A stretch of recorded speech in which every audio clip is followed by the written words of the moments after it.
What's good, everyone, and welcome back to another reaction video. Today we're reacting to Gamers Who Achieved the Impossible, Part 2. Now, to understand this one, you know when you do some incredible thing in a video game that is impossible to do? Let's say, complete a whole level that is meant to be you fighting multiple opponents that are at the extreme difficulty, but to not take a single hit whatsoever. Or to accomplish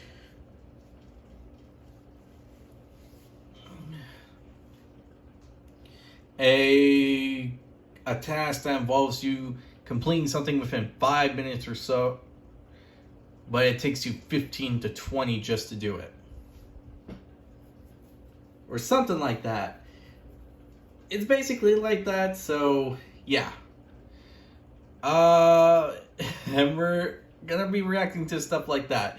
So I do hope that you enjoyed this video. If you did, hit the like button down below. Hit the subscribe button to support the channel, support the content provided, and so on and so forth. Hit the notification button, be notified immediately when a video comes out. If you have any videos you would like to recommend that I should react to, put it in the comment section below and I'll react to them as soon as possible. And in the description below will be the link to this video. So if you want to see this video before I react to it, go ahead, pause this video right here, right now, and then come back. Also, be sure to give BMA some love and support for the video they made. Other than that, let's start this video, shall we? Yeah. This will be a very interesting one. For most of us, simply beating a long or difficult video game is rewarding enough. Others, however, don't feel satisfied unless they push a game and themselves to the craziest limits imaginable. From mining every last Minecraft block to beating Pokemon blind and deaf, let's meet some gamers who achieved the impossible.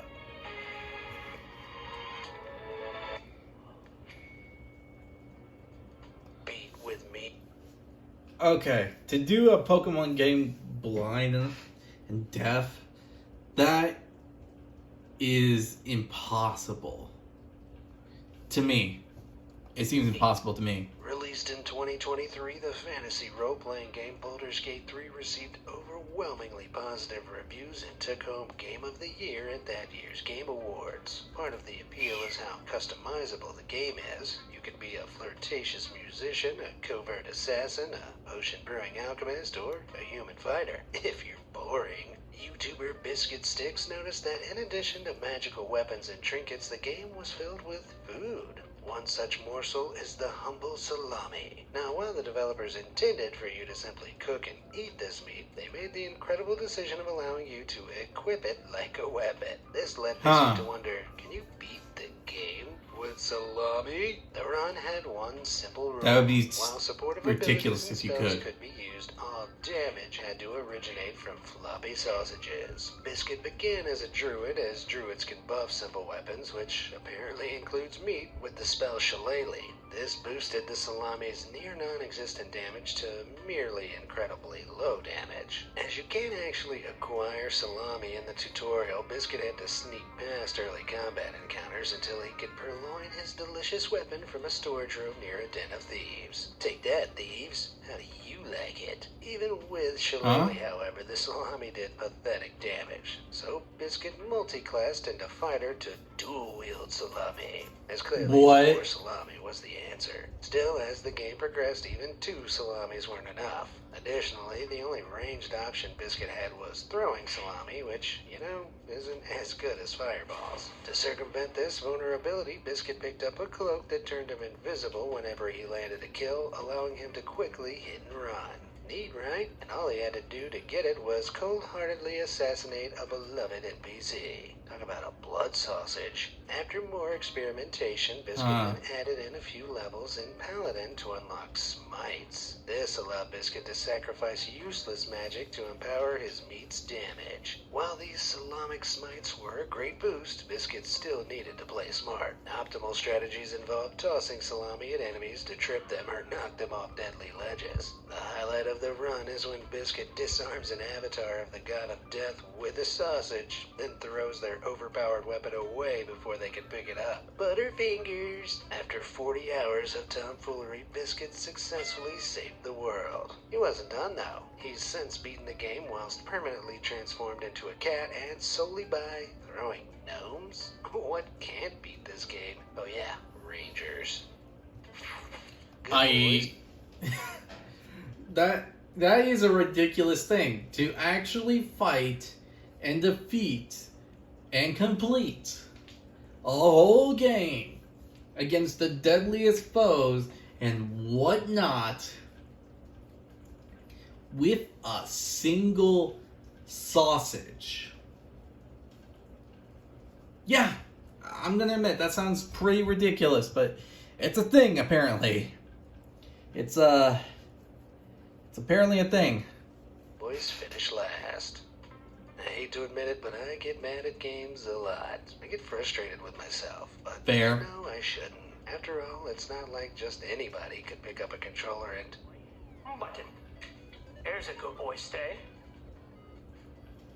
Oh, what you're looking at is speedrunner JSR and their very good doggo Peanut Butter speedrunning the game Gyromite at AGDQ 2024. AGDQ, or Awesome Games Done Quick, is an annual event where expert streamers complete games as fast as possible in front of a live audience, raising money for charity in the process. To understand how a dog learned to game, we need to understand the game in question, Gyromite. This was an unusual NES game where players helped the bumbling professor navigate a laboratory filled with traps and enemies. What made Gyromite special was the fact it was bundled with this little cutie. Say hello to Rob, or the robotic operating buddy. Rob was a weird add-on designed to watch the screen and react when it flashed certain colors. This would make Rob push buttons on a large peripheral, impacting the game world. Runner JSR realized that while a robotic operating buddy is slow, a dog operating buddy is fast. Enter Peanut Butter. Leading up to AGDQ 2024, JSR trained Peanut Butter tirelessly, teaching them to press buttons in response to hand gestures, audio cues, and plenty of treats. Of course, working with an excitable pooch comes with unique drawbacks. JSR claims they were on pace to beat the world record during one practice run before Peanut Butter got antsy and demanded a belly rub. When it came time for AGDQ, Peanut Butter got the full experience, meaning they died in areas they shouldn't have and experienced game glitches no one had ever seen before. Button.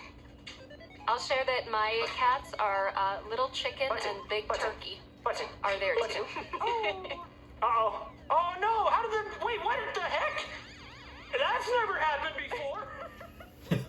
The kinds of problems What the heck? all the time. The tensest part of the run came when Peanut Butter had to push 2 buttons at once, a difficult task for Little Paws. Despite a few setbacks, PB and JSR finished their run with a very respectable time of 26 minutes and 24 seconds. Personally, I'm more impressed JSR got a Shiba Inu to concentrate on anything that long. If you want to be as smart as Peanut Butter, why don't you use your paws to hit those like and subscribe buttons down below? All done? Great. Because That was you'll really need to cool, see this actually. next feed to believe it.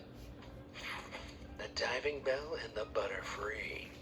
What? Sure, you may have beaten a hard video game, but have you ever solved one? A solved game is one you What? will always beat if you enter a known series of button inputs with the correct timing. While this might sound like magic, it's anything but. In Mario, this Goomba will always be here, this block will always be here, etc. As the game never changes, you just need to know the right buttons to push to beat it. You don't even need to look at the screen as demonstrated by blindfolded speedrunner Crescendo here, who just used audio cues to complete this run. YouTuber What? Snack, however, wanted to do something even harder. He wanted to beat Pokemon Fire Red whilst blind and deaf. What makes Pokemon harder to crack than Mario? Well, to make Pokemon harder than... what makes Pokemon harder than Mario? Yeah, I did say that. Anyway, what makes Pokemon harder than Mario is... Well, to me, it's the main fact that you have to consider all factors. For one, you can defeat the Elite Four and your rival at the end with a team that can be low leveled. The problem with this whole thing is you gotta worry about capture rate. You gotta worry about what Pokemon is appearing. You gotta worry about leveling. You gotta worry about move sets.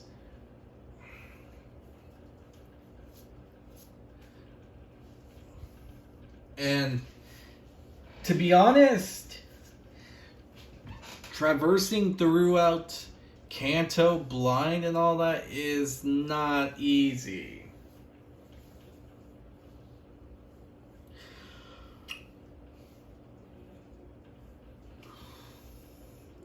Because you're gonna have different moves you gotta do. You gotta get certain items to pass certain areas and whatnot.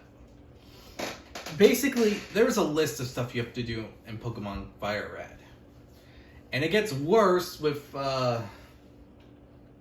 newer games, considering the fact that a lot of them involve using certain moves and that platforming got into a thing there. So honestly, there is a lot of stuff to add in future games.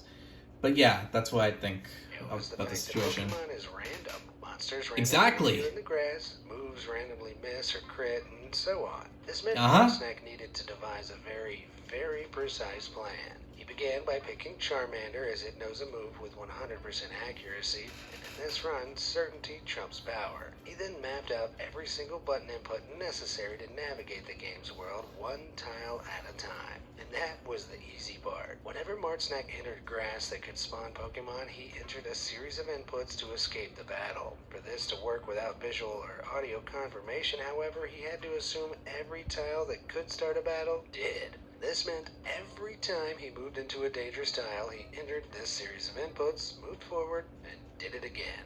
To eliminate as much randomness as possible, Martsnack had to dramatically overlevel his Charmander. Enter Doug, one of the first trainers in the game. Martsnack would begin a fight with Doug, defeat his first Pokemon, then intentionally lose. This meant Martsnack would gain experience from defeating his first Pokemon, but because he lost the battle, he could rematch Doug again and again.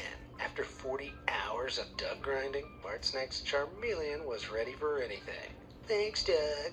After 270 hours of gameplay What? and a knowable amount of scheming, Martsnack was able to beat Pokemon Fire Red's Helen Keller run, but I've saved the best for last. You see, there's a reason there have been 2 playthroughs on screen. Martsnack couldn't predict how the run's first battle would go. While the story progresses, whether you win or lose, it alters the dialogue and Charmander's level. This meant Martsnack's inputs had to account for both outcomes. That's right, Martsnack's entire code had to work in parallel universes simultaneously, and it did. My god, I can't even follow a shopping list.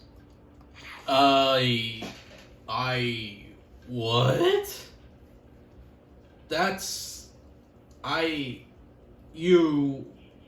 Huh? So, that's a little too complex. I'm gonna admit that sounds way too complicated just to be simple.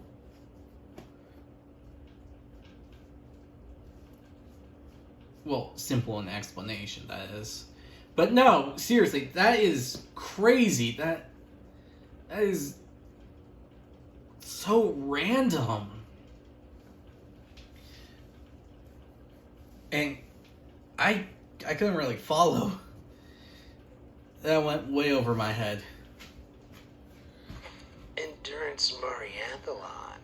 What? My whole life I've loved loved Mario. I remember blowing off school when Sunshine released and playing it all day. Still, even as a kid, I wouldn't want to do that every day. Well, meet Nathaniel Bandy and Simple Flips. These gamers challenged each other to an extreme Mario challenge to see which one of them could complete every single Mario side-scroller first. By their definition, that's 18 games with all the achievements of each game unlocked, so this wasn't just getting to the end of a game first. This was completing it multiple times under a series of different conditions. The two began with the original NES Mario Brothers and Simple Flips. Despite being an expert, game over at only 26 minutes into the challenge. Not exactly a fortuitous start. After eventually fulfilling all the achievements, they both quickly moved on to the Lost Levels, which is that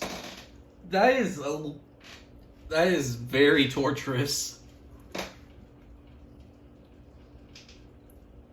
You're basically saying they have to do every single thing,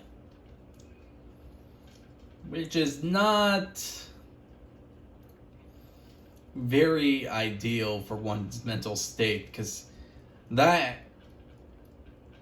can really give you a migraine. Is a semi-sequel to the original game released only in Japan. It has a reputation for being hard. So hard, in fact, that Nintendo reskinned a totally unrelated game with Mario characters and released that as Mario 2 in the West. It's notorious for its unfair design, harsh difficulty, and ridiculous enemy counts. The agony of the run was already setting in. By day 2, the pair were both on their fourth game, Super Mario World on the SNES. This game has so many secrets, Bandy created a screenshot-filled spreadsheet to help him keep track. Still, Simple Flips' experience playing a fan-made hack shot him ahead here. Unfortunately for him, the next game on their list was Mario All-Stars, a collection of the 4 original NES Mario games with updated graphics for the SNES, meaning they had to beat the games they just played again, including the Lost Levels. That is According not to Bandy, good. this was where the run became more about endurance than skill. He had to force himself to take breaks as his thumb was losing circulation and the original game's repetitive music was driving him nuts. In a cruel twist of categorization, the Game Boy Anthology Super Mario Deluxe was also on their list, which is another collection of the original games. By day 7, both players were onto the new Super Mario Bros. Games, while each player pulled ahead at different points. By day 12, that's right, 12, they were both on Mario Wonder, their final game. After an average of 12 hours of streaming a day, Bandy managed to cinch the victory. His completion times for each game are on screen now, but in total, Bandy was gaming for 148 hours and 15. Let that sink in. 148 hours and 15 minutes.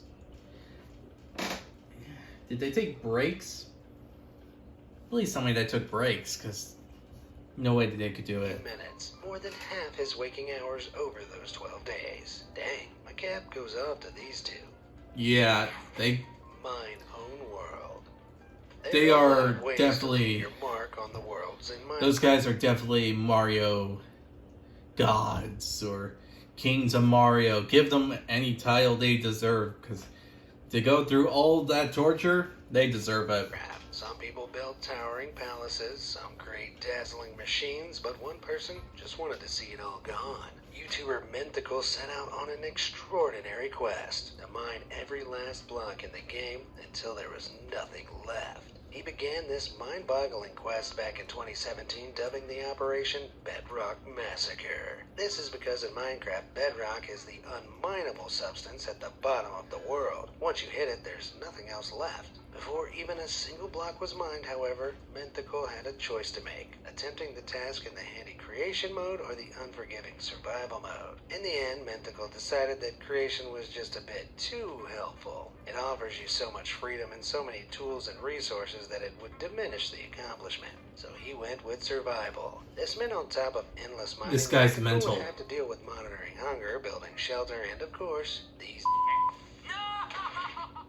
But just how many blocks are there in Minecraft anyway? Well, it depends. Different editions of the game and different settings impact the exact number. Mythical went for a classic size seed world on his PS4 edition of the game, which meant the map was 862 by 862 by 64 cubes. That's over 47.5 million blocks. However, not all Huh? those potential spaces for blocks would necessarily be filled up because no two maps are the same. Mountains, valleys, and other geographical features always vary, so that figure is just a ballpark. When Mentacle got to work, he decided to start digging in the center of his world and slowly spiral out. As the years rolled by, Mentacle regularly streamed his progress on Bedrock Massacre, sometimes streaming for over 7 hours a day. On September 1st, 2022, Mentacle began his final stream. In the end, after going through 6,000 pickaxes, 1,000 shovels, and uploading over 2,000 hours of footage, his journey came to an end.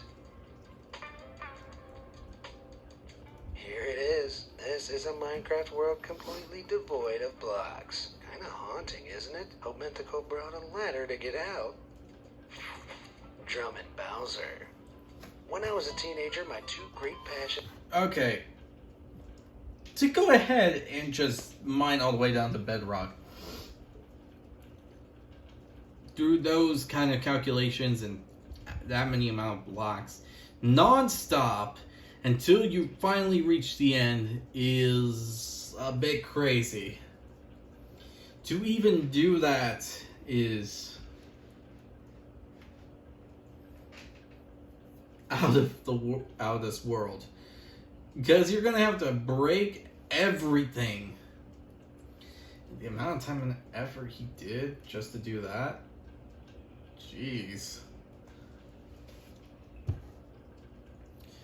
Guy really has some priorities, I guess. passions were video games and drumming. Yeah, my parents were totally thrilled. Still, I could never pick between them. If only I'd taken a page from speedrunner CZR's book. I could have done both. This is Mario 64 being played, speedrun, on a drum kit at AGDQ 2024. Damn. How's this even possible? Well, CCR uses a program called BOEM that converts musical inputs to MIDI signals and then assigns those signals to controller buttons. With this setup, CCR rolls, that's drum speak for beats rapidly, on a drum to move Mario in an orthogonal direction. To move diagonally, he rolls two drums simultaneously. Hitting one cymbal attacks while another moves the camera. A hi-hat makes Mario crouch while the all-important jump is mapped to the bass drum. As you can imagine, this setup isn't exactly intuitive.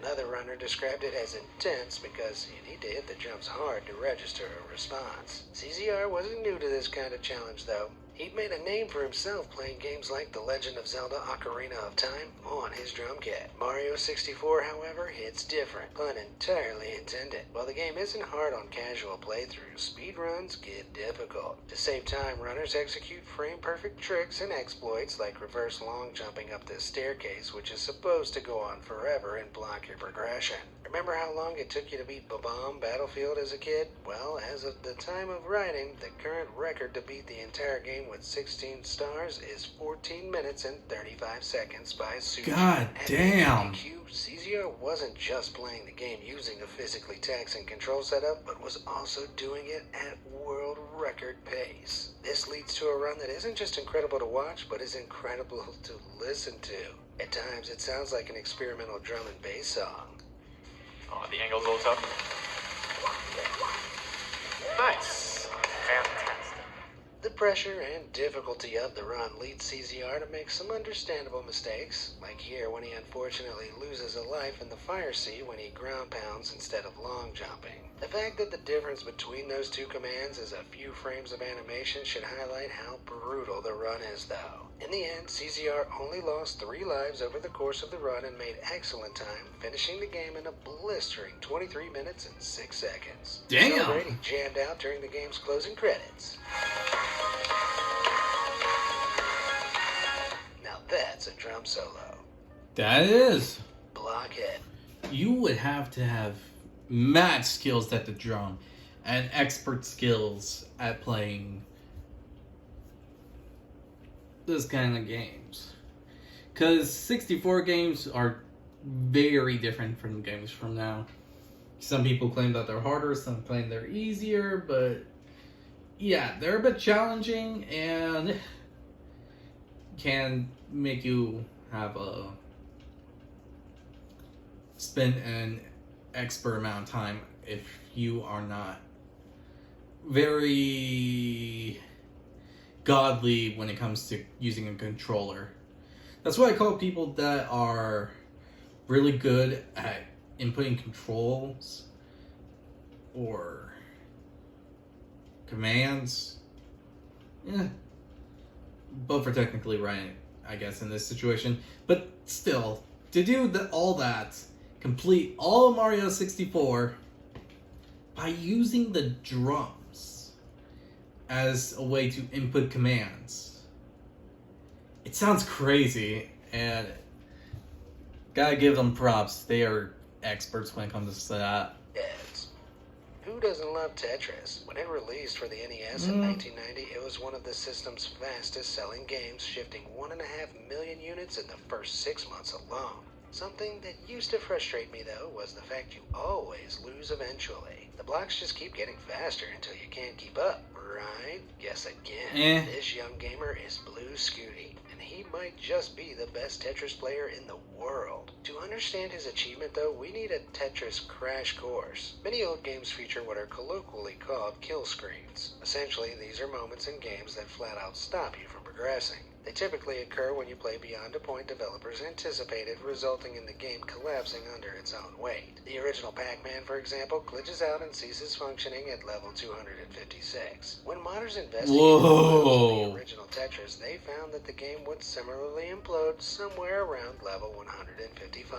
Well, interesting, many thought it impossible for a human to actually get this far. The old NES controller simply isn't fast enough to manipulate the zooming blocks from level 29 onwards. Or so we thought. The community eventually discovered that by rapidly tapping the bottom of the controller rather than holding buttons down, you could theoretically play faster. As time rolled by, experienced blockheads played further and further beyond what was previously thought possible. Another nasty surprise was in store for them, though. You see, Tetris gets really confused when you progress this far. One side effect is that the game no longer knows where to look in its files for block colors and starts picking some very unusual combinations. From level 138 on, it can become extremely hard to discern blocks from background, especially if you're playing on an old CRT TV. However, two elite players, Blue Scooty and Fractal, were each getting closer and closer to the kill screen around the same time. These two look pretty young, right? Blue Scooty is only 13 here. Well, studies have found that people's reaction times start to diminish around 24, meaning Tetris may just be a young man's game.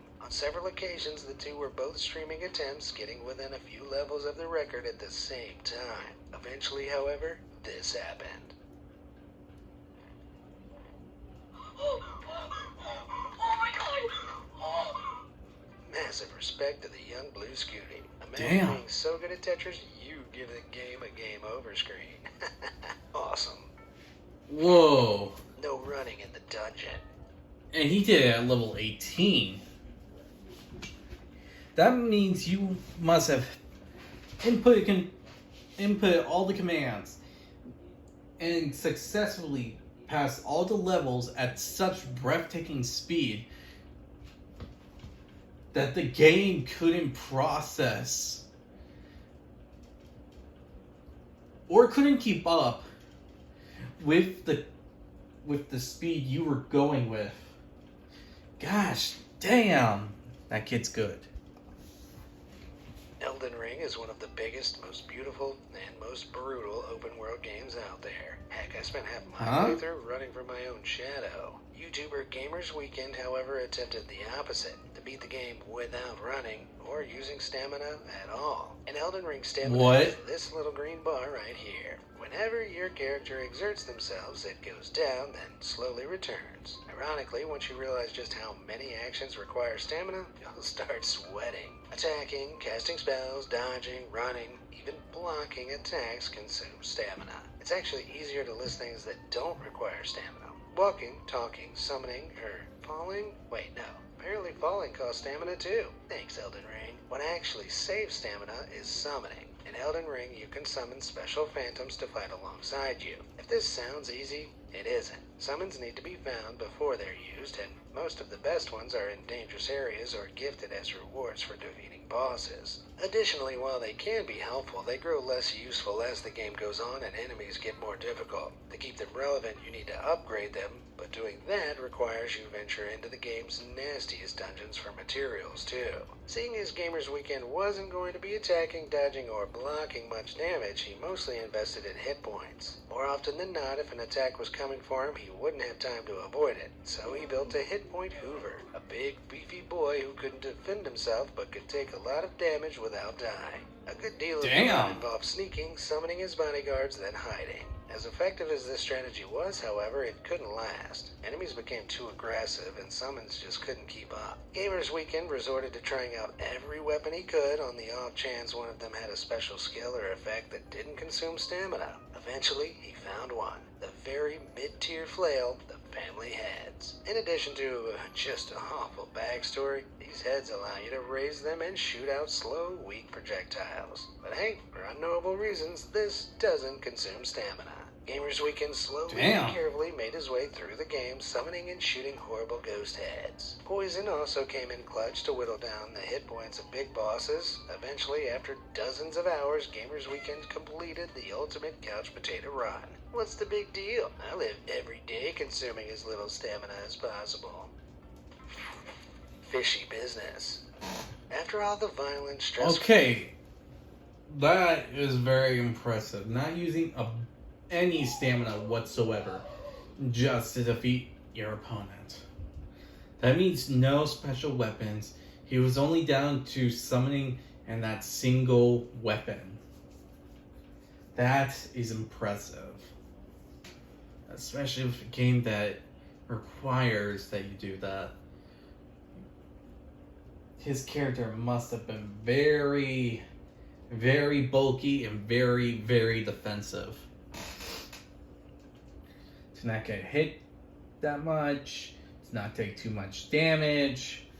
Yeah, you have to be good at that. Nice, calming Stardew Valley. Just kidding. This run is somehow the most brutal yet. Stardew Valley offers players the chance to farm, forage, build, fish, befriend, and even get hitched in the idyllic Pelican Town. Okay. YouTuber Matrix wasn't interested in that other stuff, though. He wanted to fish. Specifically, he wanted to catch every fish in the game in a single day. Now, there's 67 fish in Stardew Valley, and a typical in-game day lasts about 14 minutes, meaning Argon Matrix needed to catch a fish every 12 and a half seconds. But wait, it gets worse, as Stardew Valley is a cozy game designed to be played in chunks over a long period of time. Many of those fish can only be caught in specific seasons. Luckily, Argon Matrix found a few workarounds. Firstly, while the day may only be 14 minutes long, parts of the fishing minigame pause time, granting a little breathing room. Secondly, special bait can remove seasonal restrictions on fish. As Argon Matrix theorized, however, this is a double-edged sword. While it makes the challenge possible, it also means every time you fish, the game is pulling from a larger pool of fish you can hook. Imagine buying 1,000 lottery tickets instead of 1 to improve your odds, only to find out instead of just selecting numbers between 0 and 9, the lottery used 67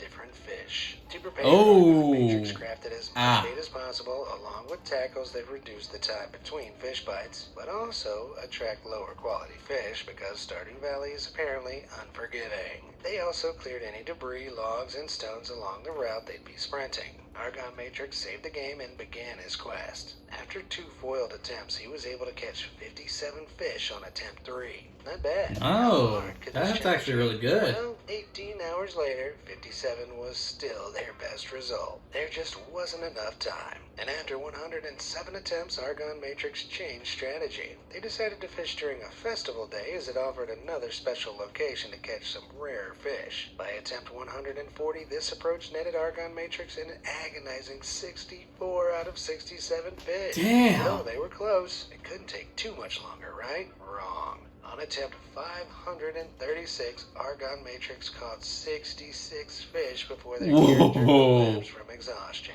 In the real world, Argon Matrix was about to follow suit, so set himself a limit of 600 attempts. Finally, after 200 hours of fishing on attempt 583, Argon needed 1 more fish. It had an 11% chance of spawning, and he had less than a minute left on the clock. That's it!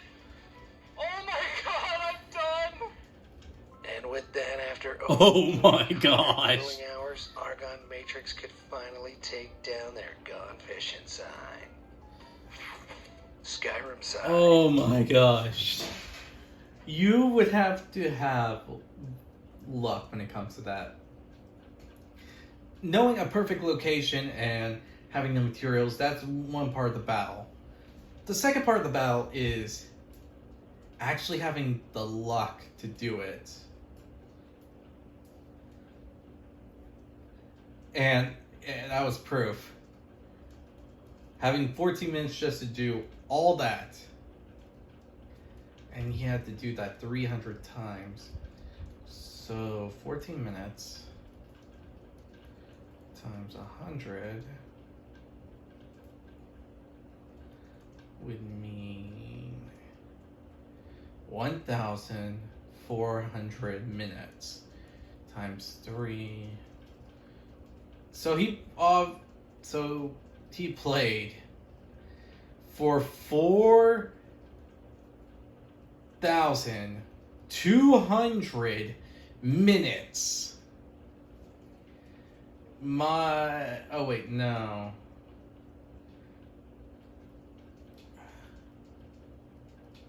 He attempted the thing for 586 times. Right. So each try was basically 14 minutes. Okay. Oh man, that's a freaking lot though.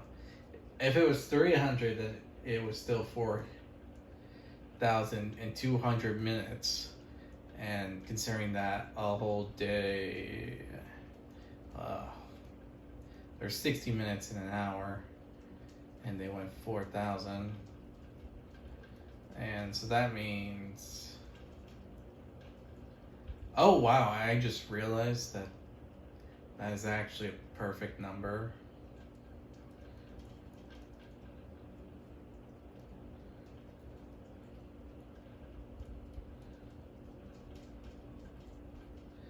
They basically played for 700 hours for the first 300 attempts.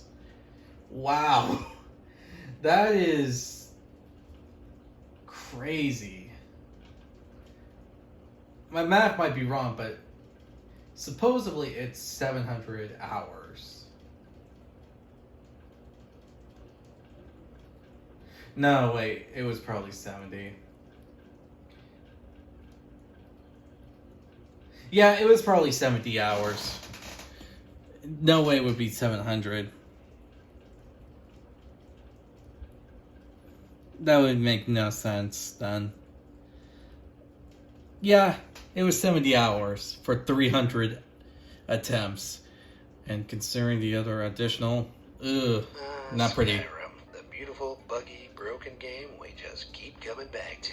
What's not to love? The open world, the colorful cast, the bugs. One YouTuber known as Dumpy Kong, however, wasn't charmed by the game's colorful cast. In fact, he wanted to see if you could kill every single NPC in the game, leaving the world completely empty. As it turns out, you can't. The game won't let you. However, as with every Bethesda game, modders stepped in to make the experience better. With the use of a mod, Dumpy was able to slay basically every living creature in the game, regardless of whether it wanted him to or not. Before going on a killing spree, however, Dumpy first had to make a spreadsheet. This spreadsheet included every NPC in the game along with their location like a massive hit list. The second phase of this quest was, funnily enough, to be a really good guy. Dumpy had to go through the game helping everyone and completing major quests as many NPCs can't be met otherwise. I think this makes his character's fall from grace all the more tragic though. So Dumpy goes through all the main quests, saves the world, becomes the Archmage, becomes the Listener, becomes a werewolf. Overall, has an eventful couple of days. After all that is done though, he begins the slaughter. The companions who helped him save the world, dead. The Thieves Guild, dead. The mages who just appointed him their leader, totally dead. Maybe You should have reviewed his resume more thoroughly, guys. After that, Dumpy worked his way through the major cities like the world's deadliest tourist. Innkeepers, Damn. civilians, even orphans felt a Dumpy's blade. But no one said this challenge was going to be pretty. After that, Dumpy went on what he called the cleanup phase of the challenge, which was removing any stragglers. NPCs you meet randomly are NPCs that were particularly well guarded or hard to find. It was at this point Dumpy admitted the run was kind of depressing. Who could have guessed? Dumpy saved the wizened graybeards and Parthenax for the end of the run, feeling it appropriate. With only one final target, Dumpy leapt to his fate. In the end, he would claim over 1,800 heads, with his own being his last. A bleak conclusion to a sobering run. An exercise that ultimately Holy proved cow. the violence for its own sake to yield nothing but a cold, hollow, and joyless victory. Anyway, thanks for watching my super... That was dark. That was a dark end. You basically become the biggest, most famous hero. The massive leader among many. Only to just the next day decide, you know what? Let's kill everyone. That is basically the summary of what just happened. And that makes it probably mentally taxing, because, put it this way, as you play through the game, you can kind of grow to appreciate some characters. You grow to appreciate the game you're playing. You make a bond with all these characters, but then you decide, I'm gonna kill them all. And then at the end you realize, oh, what have I done? You're basically just torturing yourself to just complete the task needed. And that's kind of brutal, in personal opinion. That sounds kind of insane? Crazy? Yeah, there's no appropriate way to say it. You're batshit insane. Yeah. You gotta admit, it does sound like you're batshit insane. But damn, that was a brutal end. Now, honestly, I gotta give it props to this one. This one task to get 67 fish. You gotta have mad skills to go 70 hours and try to double it. To get to 140 hours.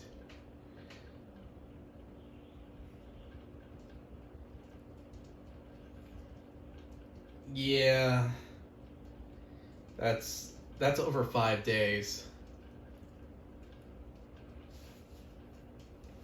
But he managed to cut that bit, so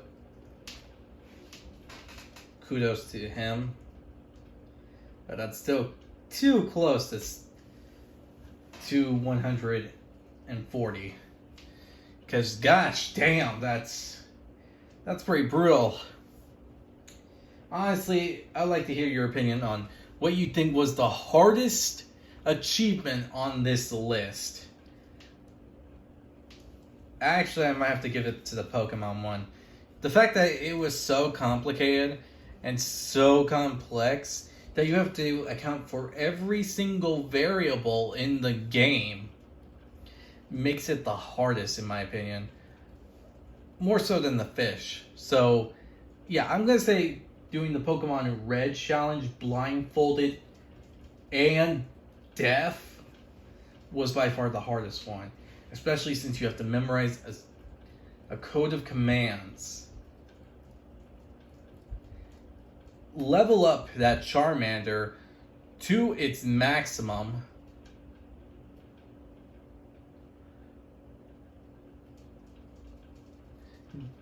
Probably out of mistake or other variables. And so on and so forth. That is literally crazy.